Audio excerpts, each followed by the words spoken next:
Magandang araw sa inyo mga chong. Bali, update po tayo ulit dito sa alaga naming inahin na dapat ay manganganak noong April 29. Bali, yun po yung ika-114 days ng pagbubuntis niya.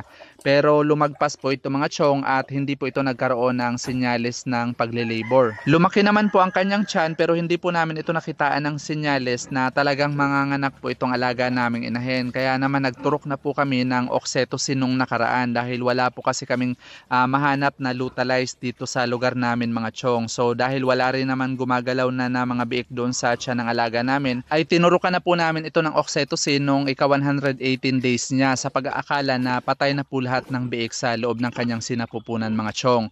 Ang problema hindi po ito umepekto sa kanya at wala pong nangyari. After 3 days mga chong, noong ika-121 days niya po ay nagturok po ulit kami sa kanya ng ibang brand naman ng oxytocin. Ang goal po kasi namin mga chong ay matulungan lang po sana siya na mailabas kung sakali man na meron pong mga patay na biik doon sa loob ng kanyang sinapupunan. Pero tulad nung una mga chong ay ganun pa rin po, bali bigo pa rin po tayo at hindi po nag-labor itong alaga naming inahin. Siguro dahil nga po sa hindi naman po talaga dapat oxytocin yung itinuturok natin sa mga alaga nating inahin para mapag-labor natin sila. Dahil yung oxytocin po kasi mga chong ay ginagamit lang po talaga dapat ito kapag meron na pong biik na unang lumabas at medyo natatagalan bago masundan. So yun po yung dapat natin ginagamitan ng oxytocin. Pero tulad nga po ng sabi ko, dahil wala po kaming mahanap na lutalize dito sa lugar namin ay sinubukan na rin po namin ito.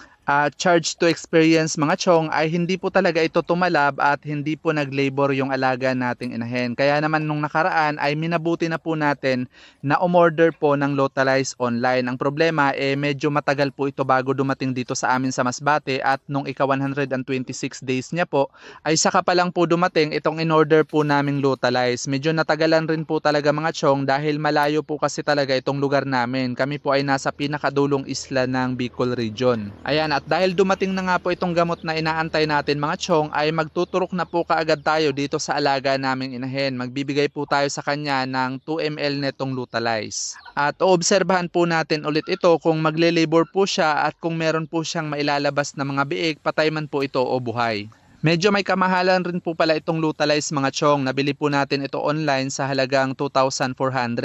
Bali 30 ml lang po ito at 2 ml lang po yung gagamitin natin dito sa alaga naming inahin. Kaya naman yung susobra nito mga chong ay ibebenta rin po natin dito sa maliit naming tindahan ng mga feeds at gamot para sa mga alagang baboy.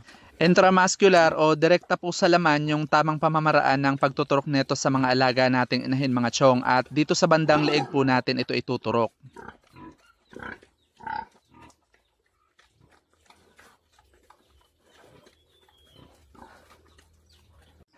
Ayan, so after nga po natin siyang naturukan ng lutalize mga chong ay tumalab po ito kaagad sa kanya at nakitaan na po kaagad natin siya ng mga senyales ng pagle-labor.